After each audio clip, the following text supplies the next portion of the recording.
అనంతపురం జిల్లా సెట్టూరు మండలంలో విషాదం చోటు చేసుకుంది. చిన్న పిల్లల మధ్య ఏర్పడిన వివాదం కాస్త ఇరు కుటుంబాల మధ్య గొడవకు దారితీసింది. అది కాస్త పెద్దదిగా మారి దాడులు చేసుకునే వరకు వెళ్లింది. దీంతో పక్కింటి వారు కొట్టిన దెబ్బలకు స్పృహ తప్పి పడిపోయిన ప్రకాష్ను ఆసుపత్రికి తరలించారు. అప్పటికే అతను మృతి చెందినట్లు వైద్యులు తెలిపారు.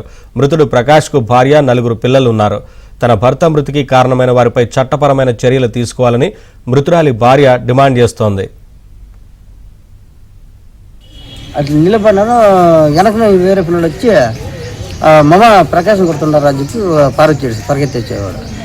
పరిగెత్తిస్తే అదే వాడు గంగాధరం చెప్పారు అని చెప్పి పంపిస్తే నేను ముందు వాడు వెనక అటు పోయే లోపల వాడు ఏం చేయనాడు మాకు చెప్పలే అన్నమాట. నేను కొట్టినారు అంటే వీణు వచ్చేసి కట్టి తీసుకొని బుర్రపాకలు కొట్టేసారు. అది గలాట వానాలు వాకలేసుకొని ఇది చేసి దాన్ని సాంతిగా ఇది చేస్తే ఆవిడ పోలీసు వాళ్ళు వచ్చిన తర్వాత వాళ్ళని